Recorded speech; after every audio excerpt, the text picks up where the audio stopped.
Welcome friends. Bharathi Kannamma இன்னைக்கு எபிசோட்ல என்ன இன்ட்ரெஸ்டிங்கான சீன்ஸ் வரப்போகுதுன்றத பத்தி பார்க்கலாம். சௌந்தர்யா கண்ணம்மாட்ட சொல்றாங்க, ஏமா ஒரு ஃப்ரெண்டா இருக்கும்போது லட்சுமி இவ்வளவு பாசமா இருக்கிறாளே, அவ தான் அவளோட தங்கச்சின்னு தெரிஞ்சா அவ எவ்வளவு பாசமா இருப்பா அப்படின்னு சொல்றாங்க. லட்சுமிக்கு தெரிஞ்சிருச்சு அத்தை அப்படின்னு கண்ணம்மா சொல்றாங்க. எப்படி தெரிஞ்சிச்சு அப்படின்னு சௌந்தர்யா கேக்குறாங்க. அஞ்சலிட்ட நான் பேசிட்டு இருக்கிறப்ப அவளுக்கு தெரிஞ்சிருச்சு அத்தை அப்படின்னு அவங்க நடந்த விஷயத்த சொல்றாங்க. சௌந்தர்யா சொல்றாங்க, ஒருவேளை ஹேமாவுக்கு நீதான் அவளோட அம்மா அப்படின்னு தெரிய வரும்போது பாரதி வேற யார் போட்டோவோ காமிச்சு பொய் சொல்லியிருக்கிறான்னு நினைப்பா, அதனால பாரதிய வெறுத்துருவாளோன்னு எனக்கு பயமா இருக்குமா அப்படின்னு சொல்றாங்க. அடுத்ததா அகிலன் அஞ்சலி ரெண்டு பேரும் பேசிட்டு இருக்கிறத காமிக்கிறாங்க. அஞ்சலி, நீ போய் குளிச்சுட்டு வா அகிலன் அப்படின்னு சொல்றாங்க. அகிலன் சொல்றாரு, போலீஸ்காரங்க வந்து உங்களை காப்பாத்தும் போது நீ வெளியில கூட போயிருந்திருக்கலாம், ஆனா என்ன காப்பாத்தணும்னு நீ உன்னோட உயிரையும் பணைய வச்சு வந்தே அஞ்சலி, ரொம்ப தேங்க்ஸ் அஞ்சலி அப்படின்னு சொல்றாரு. நீ என் மேல ரொம்ப அளவு கடந்த பாசம் வச்சிருக்க அஞ்சலி, உன் அளவுக்கு நான் பாசம் வச்சிருக்கிறேனான்னு தெரியல அப்படின்னு சொல்றாரு. அஞ்சலி சொல்றாங்க, உன்னோட பாசம் பெருசு என்னோட பாசம் பெருசு அப்படின்லாம் பிரிச்சு பார்க்காத அகிலன், ஒருவேளை அந்த தீவிரவாதி கிட்ட நான் மாட்டிருந்தா என்ன காப்பாத்துறதுக்கு நீ வந்திருப்பேல அப்படின்னு சொல்றாங்க. இனிமேல் என்னோட வாழ்க்கையில நீயும் நம்ம குழந்தையும் தான் எனக்கு ரொம்ப முக்கியம் அப்படின்னு சொல்றாரு அகிலன். அடுத்ததா இப்போ பாரதி டைனிங் டேபிள்ல வந்து உட்கார்றாரு. எனக்கு ரொம்ப பசிக்குது, சாப்பாடு கொடுங்கம்மா அப்படின்னு கேக்குறாரு. சௌந்தர்யா சொல்றாங்க, கொஞ்ச நேரம் வெயிட் பண்ணுப்பா, கண்ணம்மா தான் ரெடி பண்ணிட்டு இருக்கா அப்படின்னு சொல்றாங்க. கண்ணம்மாவை எதுக்குமா சமைக்க சொன்னீங்க அப்படின்னு பாரதி கேக்குறாரு. அவளே தீவிரவாதிகள் பிடியில இருந்து ரொம்ப ஸ்ட்ரெஸ்ஃபுல்லா இருந்திருப்பா, அவளை எதுக்காகமா சமைக்க சொன்னீங்க அப்படின்னு கேக்குறாரு. சௌந்தர்யா சொல்றாங்க, நான் ஒன்னும் சமைக்கணும்னு சொல்லலப்பா, அவளாதான் வந்து இந்த வீட்டுல சமைச்சு ரொம்ப நாள் ஆச்சு, நானே செய்யறேன்னு சொன்னா அப்படின்னு சொல்றாங்க. எல்லாருமே கூப்பிடுங்கம்மா, சேர்ந்து சாப்பிடலாம் அப்படின்னு பாரதி சொல்றாரு. அகிலன் அஞ்சலி வேணு எல்லாருமே வந்துடுறாங்க சாப்பிடுறதுக்கு, குழந்தைகளையும் கூப்பிடுங்கம்மா அப்படின்னு சொல்றாரு. குழந்தைகளும் வந்துடுறாங்க. என்னம்மா சாப்பாடு இன்னைக்கு அப்படின்னு பாரதி கேக்குறாரு. உப்புமாப்பா அப்படின்னு நக்கலா சொல்றாங்க சௌந்தர்யா. என்னது உப்புமாவா, இது செய்யறதுக்கு தான் இவ்வளவு நேரமா அப்படின்னு பாரதி நினைக்கிறாரு. என்னப்பா பண்ண சொல்ற, எல்லாரும் ரொம்ப பசிக்குது பசிக்குதுன்னு சொல்லிட்டு இருந்தீங்க, உப்புமா தான் கொஞ்சம் சீக்கிரம் சமைக்க முடியும் அப்படின்னு சௌந்தர்யா சொல்றாங்க.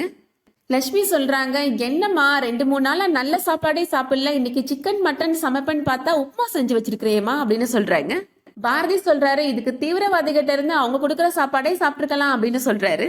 லட்சுமியும் பாரதியும் ஹைஃபை பண்ணிக்கிறாங்க. சௌந்தர்யா மனசுல நினைக்கிறாங்க, ரொம்ப பெரிய முன்னேற்றம் தெரியுது பாரதிட்ட, கண்ணம்மா முன்னாடி சிரிச்சுலாம் பேசுறான் அப்படின்னு நினைக்கிறாங்க. ஹேமா கண்ணம்மாட்ட சொல்றாங்க, எல்லாரும் இப்படி பேசுறாங்க, நீங்க ஒரி பண்ணிக்காதீங்க, நீங்க என்ன சமைச்சு கொடுத்தாலும் நான் சாப்பிடுவேன், எனக்கு உப்புமாவே கொடுங்க அப்படின்னு சொல்றாங்க. கண்ணம்மா சொல்றாங்க, நான் உப்புமா எல்லாம் பண்ணலமா, வெஜ் புலாவ் தான் பண்ணிருக்கிறேன் அப்படின்னு சொல்லிட்டு எல்லாருக்கும் பரிமாறுறாங்க. பாரதி கண்ணம்மாவை பரிமாற விடாம கையை வச்சு தடுக்கிறாரு. கையை எடு பாரதி, அப்பதானே பரிமாற முடியும் அப்படின்னு வேணு சொல்றாரு. கண்ணம்மா இப்போ சாப்பாடு பரிமாறுறாங்க, பாரதியும் சாப்பிடுறாரு. சௌந்தர்யா சொல்றாங்க, நீயும் வந்து உட்காந்து சாப்பிடு கண்ணம்மா அப்படின்னு சொல்றாங்க. பரவாயில்ல, நான் உங்க கூட அப்புறமா சாப்பிட்டுக்கிறேன் அப்படின்னு கண்ணம்மா சொல்றாங்க. அதுக்கு சௌந்தர்யா சொல்றாங்க, நான் இப்பதாமா ஜூஸ் குடிச்சேன், எனக்கு வயிறு ஃபுல்லா இருக்கு அப்படின்னு சொல்லிடுறாங்க. பாரதி பக்கத்துல இருக்கிற சேர்ல கண்ணம்மாவை உட்காந்து சாப்பிட சொல்றாங்க சௌந்தர்யா. பாரதி சாப்பிட்டு இருக்கும் போது அவருக்கு இப்போ பொறை ஏறிடுது. உடனே கண்ணம்மா தண்ணி கொடுக்குறாங்க, அதை வாங்கி பாரதி குடிக்கிறாரு. பாரதி மனசுல பெரிய மாற்றம் தெரியுது அப்படின்னு சௌந்தர்யா ரொம்ப சந்தோஷப்படுறாங்க. அடுத்ததா பாரதி பார்த்து பேசுறதுக்காக சௌந்தர்யா வராங்க. உன்கிட்ட ஒரு முக்கியமான விஷயம் பேசணும் பாரதி அப்படின்னு சொல்றாங்க.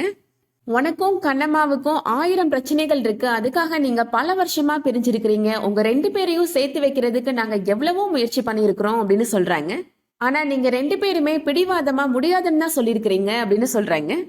ஆனா இன்னைக்கு நடந்த விஷயத்த பத்தி யோசிச்சு பார்த்தியா பாரதி அப்படின்னு சொல்றாங்க.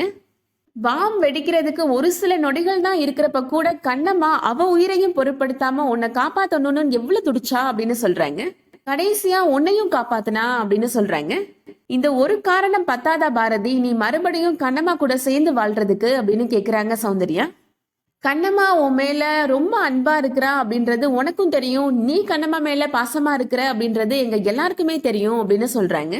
நான் உன்னை வற்புறுத்தல கட்டாயப்படுத்தல, நீயே உட்காந்து யோசிச்சு பாரு பாரதி, உனக்கு எல்லாமே புரியும், கண்ணம்மா கூட நீ சேர்ந்து வாழ்றதுக்கு சரியான தருணம் இதுதான் அப்படின்னு சொல்றாங்க.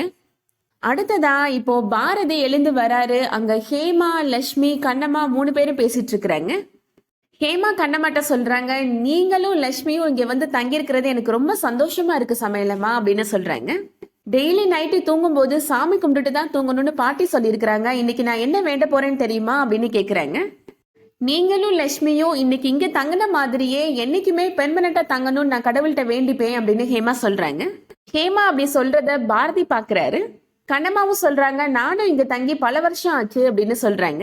என்ன சொல்றீங்க சமையலம்மா அப்படின்னு ஹேமா கேக்குறாங்க. இல்ல ஹேமா, நானும் இங்க பல வருஷமா தங்கணும்னு நினைச்சேன், அது இன்னைக்கு தான் நடந்திருக்கு அப்படின்னு சொல்றாங்க கண்ணம்மா. பாரதி இப்போ ஹேமா சாமிட்ட சமையலம்மாவும் லட்சுமியும் இங்க பெர்மனண்டா தங்கணும் அப்படின்னு வேண்டிப்பேன் அப்படின்னு சொன்னதை பத்தி யோசிச்சு பாக்குறாரு. அதே மாதிரி சௌந்தர்யா சொல்லிருப்பாங்க கண்ணம்மா கூட சேர்ந்து வாழ்றதுக்கு இதுதான் சரியான தருணம் அப்படின்னு சொன்னதை பத்தியுமே யோசிச்சு பாக்குறாரு. அதோட இன்னைக்கான எபிசோட் முடியுது. வெயிட் பண்ணி பார்க்கலாம் அடுத்து என்ன நடக்க போகுதுன்றத. இந்த வீடியோ உங்களுக்கு பிடிச்சிருந்துச்சுன்னா லைக் பண்ணிக்கோங்க. ரெகுலர் சீரியல் அப்டேட்ஸ்க்கு நம்ம சேனலை சப்ஸ்கிரைப் பண்ணிக்கோங்க. தேங்க்யூ.